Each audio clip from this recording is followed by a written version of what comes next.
विजयनगर राज्य में आज बड़ी खुशी का दिन है। काफी दिनों के बाद आज राजा आनंद मोहन के यहाँ एक कन्या संतान ने जन्म लिया है। इस राज्य की इकलौती उत्तराधिकारी है। मंत्री, आज सबको खुश कर दो। पूरे राज्य में महाभोज का आयोजन करो। जी अच्छा महाराज। पूरे राज्य में उत्सव शुरू हो गया है। राजा रानी खुशी से विभोर हो उठे हैं। देखते देखते 5 दिन बीत गए हैं। अगले दिन छठवीं है, मतलब उस दिन ही विधाता पुरुष के दूत आएंगे कन्या का भाग लिखने के लिए। मेरी इकलौती बेटी की किस्मत में मैं ऐसा कुछ नहीं लिखने दूंगा जिससे मेरी बेटी को तकलीफ हो। रास्ता छोड़िए महाराज, मुझे अंदर जाने दीजिए। ठीक है, पर दुहाई हो आपको, मेरी बेटी की किस्मत में कुछ बुरा मत लिख दीजिएगा। महाराज मुझे माफ कर दीजिएगा, मैं तो बस दूत हूँ। मैं किस्मत नहीं लिखता, विधाता लिखते हैं।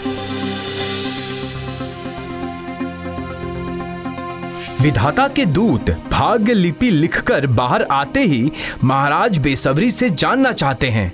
क्या लिखा आपने? मुझे माफ कीजिए महाराज, मैं मर जाऊंगा पर विधाता का लिखा हुआ व्यक्त नहीं कर पाऊंगा राजन। ठीक है, पर इतना तो बता दीजिए कि मेरी बेटी सुख शांति से जिंदगी बिताएगी ना? अच्छे लड़के से उसकी शादी होगी ना?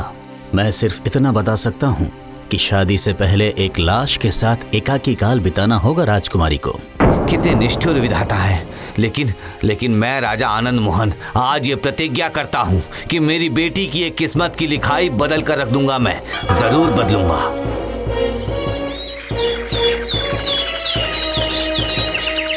मेरी प्यारी लाडली बेटी, जरा हंसकर दिखाओ बेटा।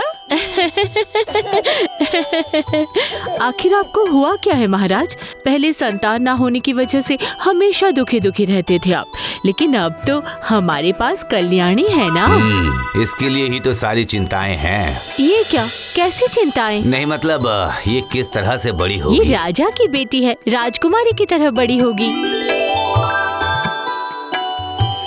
राजा की चिंता खत्म ही नहीं होती। किसी से दिल की बात भी नहीं कह सकते, यहाँ तक कि रानी से भी नहीं। सिर्फ खुद ही सोचते रहते हैं और मन ही मन बेटी की किस्मत बदलने के बारे में सोचते रहते हैं। यहाँ राजकुमारी कल्याणी धीरे धीरे बड़ी हो जाती है। अरे बेटा यहाँ आओ। अरे देखो इसको, खा लो ना।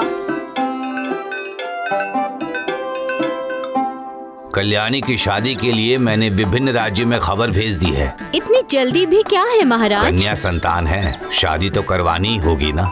ठीक है, जो आपको ठीक लगे। आहा, कितनी सुंदर लग रही है मेरी कल्याणी। जो भी देखेगा वही पसंद कर लेगा। माँ। लेकिन विधाता की लिखाई है या नहीं पता नहीं। कई कारणों से किसी न किसी वजह से कोई भी रिश्ता शादी तक नहीं पहुंच पाता। एक दिन राजा तय करते हैं। रानी, मैंने एक महत्वपूर्ण निर्णय लिया है।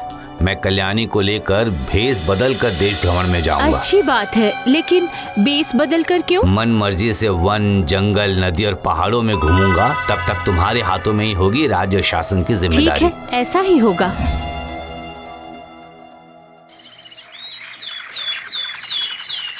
दरअसल राजा के मन में कुछ और ही चल रहा था। उन्होंने सोचा कि रास्ते में अगर कोई सन्यासी का पता चले तो वो किसी भी तरीके से अगर कल्याणी की किस्मत को बदल पाए। तो ऐसे ही घूमते घूमते एक रात को वो आ पहुंचे जंगल से घिरे हुए एक सुंदर घुमंत परी के राजमहल के सामने। काफी अजीब है ये महल। देखकर लगता है कि कोई इंसान है ही नहीं, चारों तरफ सुनसान है। पिताजी, मैं और चल नहीं सकती, बहुत थक गई हूँ मैं। ठीक है, तुम यहीं पर रहो बेटा। देखता हूँ अगर कोई फल वल मिल जाए तो आज रात हम यहीं पर बिताएंगे। ठीक है? ठीक है पिताजी। पिताजी के जाते ही राजकुमारी कल्याणी जरा यहाँ वहाँ घूमकर देखने लगती है। इस तरफ इतनी शांति क्यों है? कोई रहता नहीं है क्या?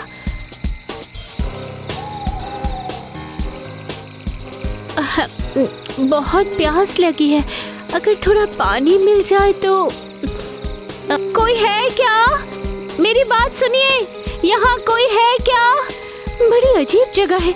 वहाँ एक दरवाजा है, जरा धक्का मारकर देखती हूँ। दरवाजा देखकर आगे जाती है। राजकुमारी दरवाजे पर धक्का मारती है, दरवाजा नहीं खुलता है। ऐसे ही एक एक करके बहुत से दरवाजे पार करके आखिर में एक दरवाजे में धक्का मारती है, दरवाजा खुल जाता है। राजकुमारी अंदर जाती है। वाह, अंदर कितनी खूबसूरती है। वो रहा, वहाँ पानी का घड़ा रखा हुआ है। जैसे ही राजकुमारी आगे की तरफ बढ़ती है, पीछे से दरवाजा अचानक बंद हो जाता है। राजकुमारी कुछ समझ नहीं पाती। वो पीतल का ग्लास लेती है, घड़े से पानी निकालती है और अचानक पी लेती है। ये क्या? ये तो एक सुदर्शन युवक है। लगता है ये इस देश के राजकुमार है, लेकिन क्या ये नींद में है? मतलब मैं यहाँ आई हूँ, उन्हें समझ क्यों नहीं आया? सुनिए ना, जवाब क्यों नहीं दे रहे हैं? तो क्या ये मर चुके हैं? बेटा कल्याणी, कहाँ हो तुम? यहाँ हूँ पिताजी, मैं यहाँ हूँ, कमरे के अंदर।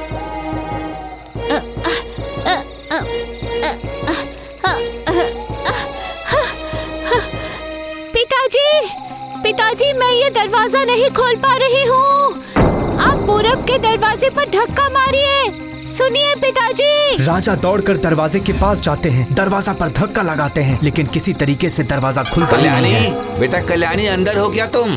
पिताजी, यहाँ एक युवक की लाश पड़ी हुई है।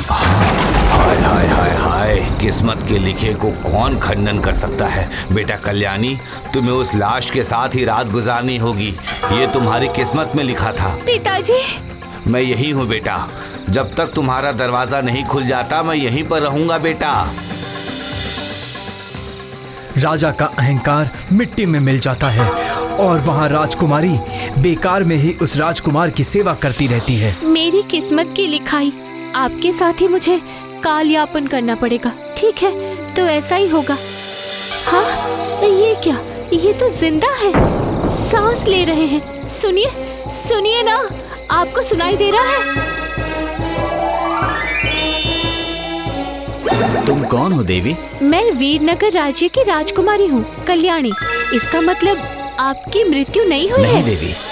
ये क्या? और भी लोगों की आवाजें सुनाई दे रही है।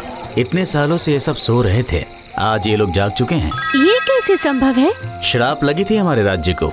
कैसा श्राप और क्यों लगी थी ये श्राप? किस्मत की लिखाई।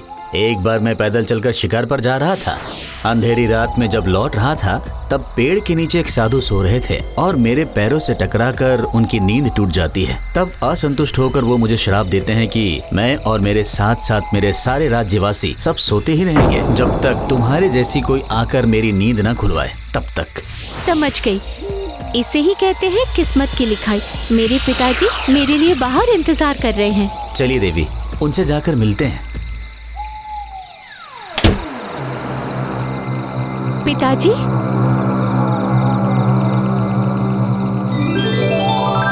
कल्याणी, ये कौन है बेटा? ये इस देश के राजकुमार हैं। इन्हें मैंने लाश समझ लिया था। राज्य में लौटकर आपको मैं पूरी कहानी सुनाऊंगी। मैं इस देश का राजा हूँ, सुंदरम। चलिए विश्राम कीजिए। नहीं सुंदरम, मुझे मेरे राज्य में वापस जाना होगा और अपनी बेटी की शादी की तैयारी करनी होगी। ओह अच्छा, तो लड़का किस देश का राजा है? मुझे पता नहीं, देखता हूँ। फिर से निमंत्रण भेजूंगा हर राज्य में। माफ कीजिएगा, अगर मैं आपकी बेटी से शादी करना चाहूँ तो क्या आप राजी होंगे? अरे रे, ये तो उत्तम प्रस्ताव है। क्यों बेटा कल्याणी, तुम राजी हो ना? मैं राजी हूँ पिताजी। ठीक है, तो फिर ऐसा ही होगा। ये सब किस्मत का ही खेल है। ठीक है, तो अब चलिए, आप लोगों के लौटने का इंतजाम करता हूँ। चलो।